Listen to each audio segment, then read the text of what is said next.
एक साल हुआ है अभी, एक साल में हमने 26,797 सरकारी नौकरियां दे दी। मैं ये नियुक्ति पत्र देके आपके सामने खड़ा हूं। एक साल में हमने 1 जुलाई से लेके, मार्च में सरकार बनी, मई जून, अप्रैल मई जून निकला, 1 जुलाई से लेके आज तक वो चलता रहेगा। हमने बिजली का बिल 0 करने का वादा किया था।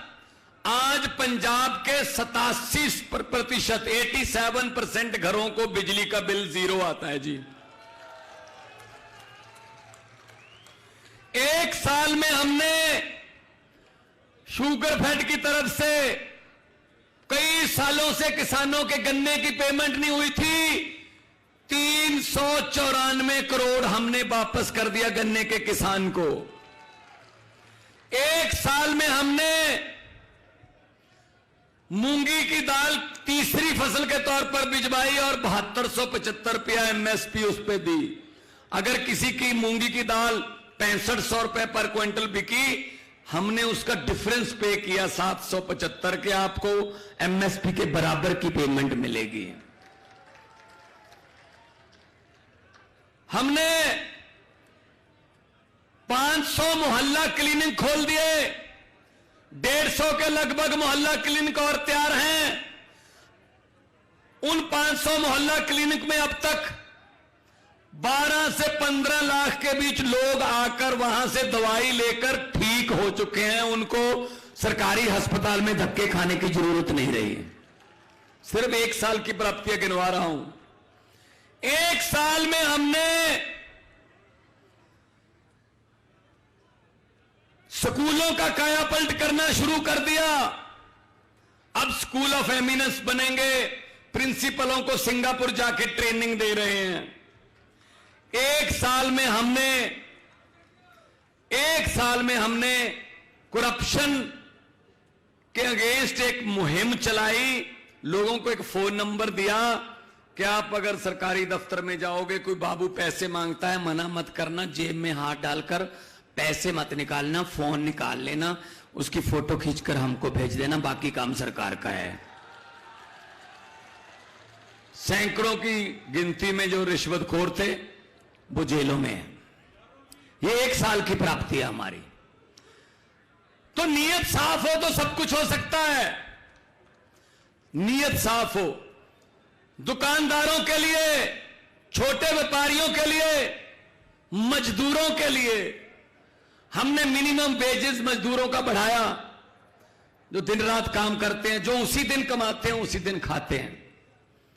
तो हम सच्ची नीयत से काम करने वाले लोग हैं। हम किसी पार्टी से निकाले हुए या किसी पार्टी को छोड़कर आए नहीं। अरविंद केजरीवाल जी ने एंटी करप्शन मूवमेंट से पार्टी निकाली, एंटी करप्शन मूवमेंट से, आंदोलन से निकली हुई पार्टी है। तो मैं फिर कहता हूं, नीयत का फर्क है बस। भगवान ने हमारे देश को बहुत कुछ दिया है। पहाड़ है हमारे पास, मारूथल रेगिस्तान है हमारे पास, कोयला है हमारे यहां धरती के नीचे, तेल हमें मिलता है धरती के नीचे से, हर किस्म का मौसम है, हर किस्म के फूल हैं, हर किस्म के दरख्त हैं, और लोग बहुत देशभक्त और मेहनती हैं। बस एक चीज की कमी रह गई, सच्ची नीयत वाले नेताओं की कमी रह गई। बस वो अगर पूरी हो जाए तो ये देश दुनिया का नंबर 1 देश बनेगा, पक्का बनेगा। दोस्तों, इन्होंने क्या कर रखा है अभी? इन्होंने ये तहैया कर रखा है कि जो भी अच्छा काम करेगा देश में, उसको पकड़ के जेल में डालेंगे। तो बड़े साहब को पता चला कि दिल्ली के स्कूल तो बहुत ही अच्छे बन रहे हैं। ये जब ट्रंप की पत्नी आई थी, उसने कहा था मैंने तो दिल्ली के स्कूल देखने हैं। उन्होंने कहा जी कोई एमसीडी वाला दिखा देते हैं, कहते नहीं केजरीवाल वाले देखने हैं। तो केजरीवाल से चाबी लेनी पड़ी स्कूल की, स्कूल खुलवाना पड़ा। तो फिर उन्होंने पता करना शुरू किया कैसे बना दिए, किसने बना दिए। ये तो गरीबों के बच्चों को पढ़ा रहे हैं, गरीबों के बच्चे वकील बन रहे हैं, आईआईटी में जा रहे हैं, डॉक्टर बन रहे हैं। ये तो गरीबी खत्म कर देंगे अपने घर की। गरीबी खत्म हो गई तो हमारे घर के सामने, हमारे महलों के सामने अर्जियां लेकर हाथ जोड़कर कौन आएगा लाइन बनाकर। और ये तो समझदार हो जाएंगे बच्चे अगर पढ़ गए, समझदार हो गए तो वोट भी सोच समझ कर पाने लगेंगे। और अगर वोट सोच समझ कर पाने लगे, अगर देश के लोग सोच समझ कर वोट देने लगे, तो कांग्रेस और बीजेपी को कोई भी वोट नहीं देगा। ये नफरत के नाम पे, ये नफरत की राजनीति करके वोट लेते हैं भाई साहब। पहले इन्होंने सेटिंग कर रखी थी। अभी देख लो आपके यहां, आपने वोट दिए कांग्रेस को कि चलो ये शिवराज चौहान के जो राज्य उससे पीछा छूटे, 15 साल हो गए, तो आपने वोट दिया कांग्रेस को। लेकिन थोड़ी देर बाद सरकार किसकी बन गई? बीजेपी की।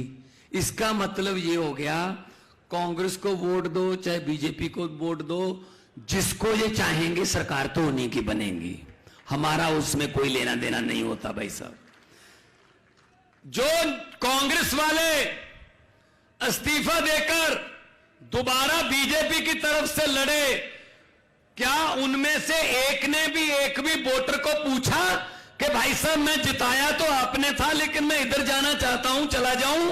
पूछा भाई साहब किसी ने? इसका मतलब वोट लिया, हमारा काम खत्म, उनका काम शुरू। वो आपको बेचने लगते हैं। तो कांग्रेस की हालत यह हो गई कि लोग यकीन करना बंद कर चुके हैं कि कांग्रेस को वोट तो दे देंगे यार, लेकिन इनको सरकार चलानी नहीं आती, इनसे सरकार छीन लेते हैं। मध्य प्रदेश वाली छीन ली, कर्नाटका वाली छीन ली, गोवा वाली छीन ली।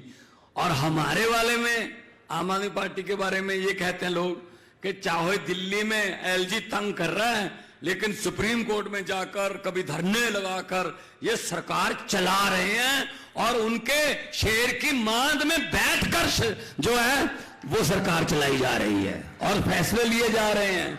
एलजी को फैसले बदलने पर मजबूर होना पड़ रहा है। तो अगर काम करना है लोगों के लिए तो लोगों से पूछिए। बजट लोगों को पूछ के बनता है दिल्ली का। हमने इंडस्ट्रियल पॉलिसी बनाई, इंडस्ट्रियलिस्टों को पूछकर बनाई। अभी खेती की एग्रीकल्चर पॉलिसी हमने बनाई, खेतों वालों से पूछा कितनी तारीख को नहर में पानी आना चाहिए, कितनी तारीख को नहर बंदी होनी चाहिए, कितनी तारीख को बिजली मिलनी चाहिए। तो अगर वही उनको पूछो भाई जिन्होंने काम लेना है। ये एसी कमरों में बैठकर बाबू जो बनाते हैं लिस्टें, वो असल में धरती पर लागू नहीं होती। तो इसलिए हमने ये कर रखा है, सरकार आपके द्वार। पंजाब के सारे अफसर हर हफ्ते में 2-3 दिन गांव में जाते हैं और जमीनों की रजिस्ट्रियां, प्रमाण पत्र, जो काम है वो गांव में चौपाल में बैठकर होते हैं, सबके सामने होते हैं। तो ऐसा मध्य प्रदेश में होना चाहिए या नहीं होना चाहिए? होना चाहिए ना, बस। और शिक्षा जो है, उच्च शिक्षा और वर्ल्ड क्लास की शिक्षा सबको मिलनी चाहिए। देश में सबका हक है पढ़ने का। पढ़ के उड़ारी मारे, खुला आसमान है उड़ने के लिए।